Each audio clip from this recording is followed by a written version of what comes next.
Before we begin, we'd like to add a quick warning discretion. This video discusses mental illness, including eating disorders and PTSD. What is mental illness?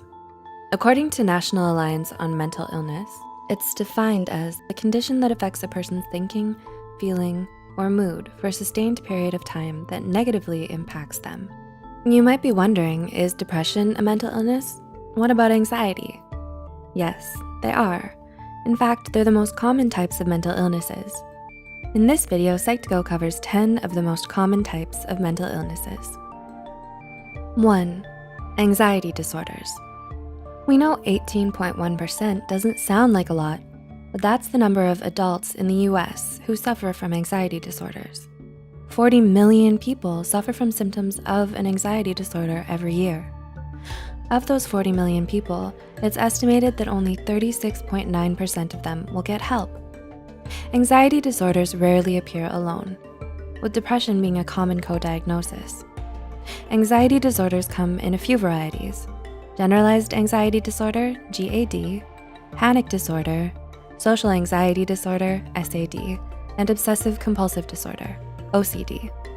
So, what do all these anxiety disorders have in common?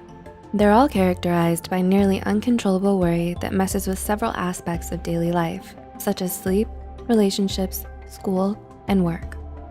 The good news is there are several treatment options available, which include different types of therapy and medication. 2. Personality disorders. What does it mean when someone's personality is disordered? Personality disorders refer to behavioral, emotional, and thought patterns that deviate greatly from the expectations of an individual's culture. The National Institute of Mental Health suggests that 9.1% of the population has the traits of a personality disorder. So what does this look like in real life? Could anyone who's a little different be diagnosed with a personality disorder? Well, according to the diagnostic criteria in the DSM-V, these differences must be causing the individual significant amounts of distress in the way they see themselves, others, and situations, inappropriate or exaggerated emotional responses, impulse control, and how well the individual relates to and functions around others. Personality disorders can't be cured, but thankfully they can be treated. This treatment consists of combinations of medications for the underlying mental health issues, as well as talk therapy. 3. Attention deficit hyperactivity disorder. If we say ADHD, what comes to mind? The stereotype of a person diagnosed with ADHD is usually a small child who's bouncing off the walls or can't finish a task. However, between 7.8% and 11% of children aged 4 to 17 are diagnosed with ADHD any given year. ADHD affects people of all ages and includes multiple symptoms, such as inability to concentrate, forgetfulness, inability to sit still, restlessness, and losing things. An individual's symptoms vary depending on their age, gender, and type of ADHD. Did you know there's actually 3 recognized types of ADHD? They're ADHD, combined type ADHD, impulsive hyperactive type, and ADHD inattentive and distractible type. Most people think meds are the only way to control ADHD. But many people diagnosed with the disorder find relief by using a combination of medications, life coaching, education, and talk therapy. 4. Post-traumatic stress disorder. Did you know that an estimated 6.8% of the US population will develop some form of post-traumatic stress disorder? That's about 19 million people in the US alone. So how does this happen? You, me, everybody will get stressed out by something in our lives. Some people will come across something so stressful that it affects them permanently. For many of them, this stress becomes trauma. A traumatic event is considered any event that should not have happened, such as a natural disaster, an assault, childhood neglect, abuse, starvation, and so on. Stress is a completely normal reaction to trauma, but what happens when the threat is gone? The stress and trauma stops on its own for most people when the mind and body understand the individual is no longer under attack. But what if the mind and body don't get the memo? Post-traumatic stress disorder refers to a prolonged fight or flight response that happens after the stressful event has stopped. Complex post-traumatic stress disorder, CPTSD, refers to the PTSD that occurs due to a series of continued traumatic events, such as childhood abuse. Think of PTSD and CPTSD as the echoes of the stress response. These echoes can happen in the form of emotional flashbacks, nightmares, extreme anxiety or panic, difficulties connecting to others, and an overwhelming sense of fear. So how does someone get help for something so overwhelming? People suffering from PTSD or CPTSD can find relief through trauma therapies, such as eye movement desensitization reprocessing, EMDR, or traditional talk therapies, such as cognitive behavioral therapy, CBT, or dialectical behavior therapy, DBT. 5. Depression.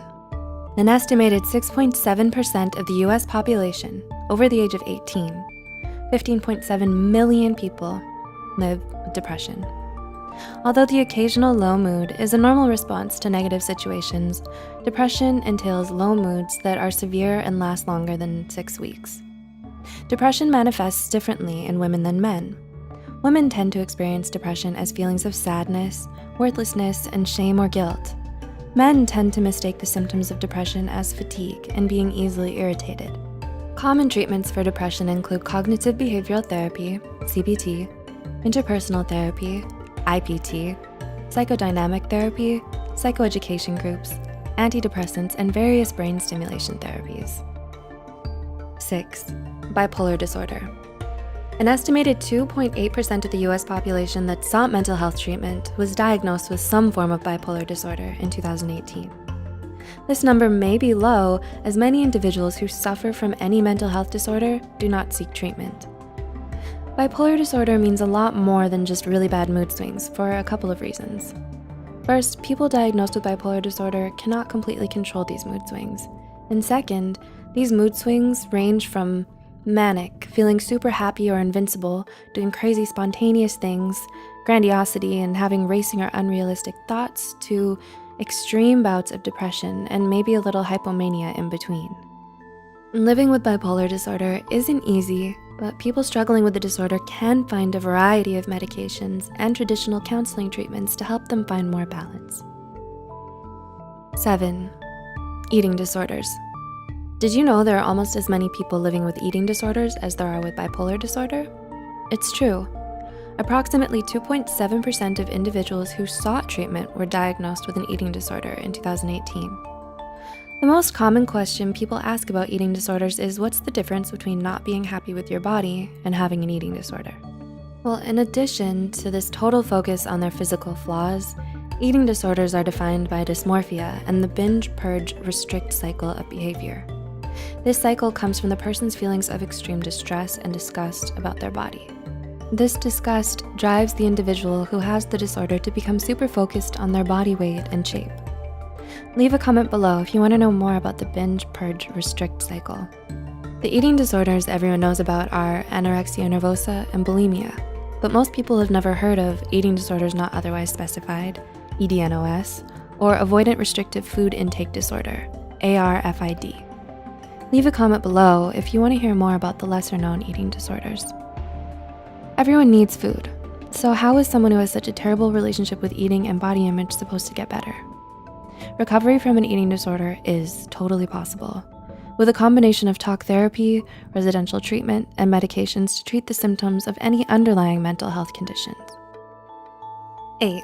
Obsessive compulsive disorder. If obsessive compulsive disorder, OCD, is a type of anxiety disorder, why did it make the number 8 spot? Simple.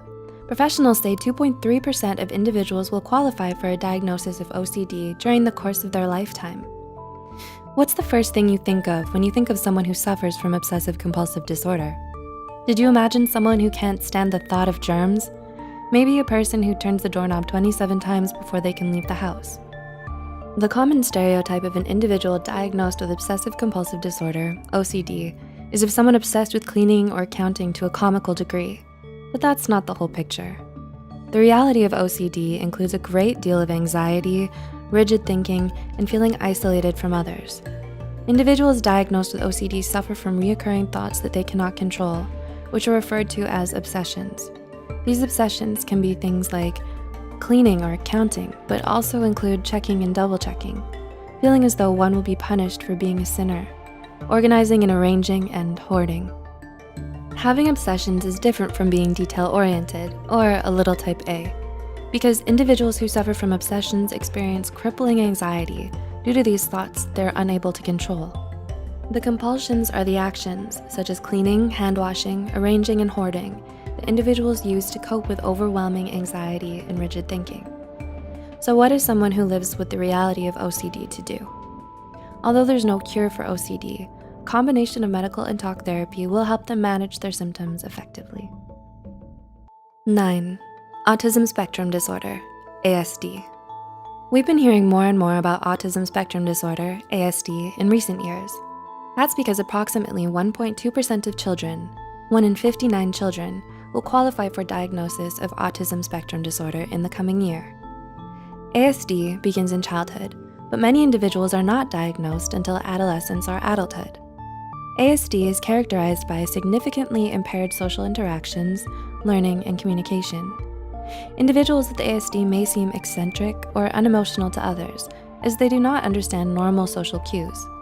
Some of these odd behaviors include seeming off in their own world, repetitive thoughts or behaviors, restricted interests, poor eye contact, and difficulty communicating with others to the point their functioning is greatly impaired. The most common treatments for ASD include special education classes, applied behavioral analysis, ABA therapy, occupational therapy, speech therapy, behavioral management therapy, and medication management. And 10, schizophrenia and psychotic disorders. Did you know 3 out of 100 people will experience the symptoms of psychosis in their lifetime? Yep, this means 1% of the population suffers from a psychotic disorder. People usually have their first psychotic break between the ages of 16 and 30, which means approximately 100,000 adolescents and adults will experience their first psychotic break every year. This does not mean everyone who experiences psychosis will always have a psychotic disorder. Medical and environmental or situational factors such as extreme stress, certain prescriptions, and illicit drugs can induce temporary psychosis. For individuals with a psychotic disorder, however, the symptoms last longer than 6 months. So, what is psychosis anyway? Someone suffering from psychosis has breaks or disruptions in their reality, which manifest in behaviors such as religious delusions, audio, visual, or tactile hallucinations, feelings of paranoia or persecution, and disordered or jumbled thoughts and speech. Schizophrenia is the most common psychotic disorder, but the DSM-V recognizes a few others. Would you like to know more about the other psychotic disorders? Then tell us in the comments below. Having a psychotic disorder can feel like torture, but it doesn't have to.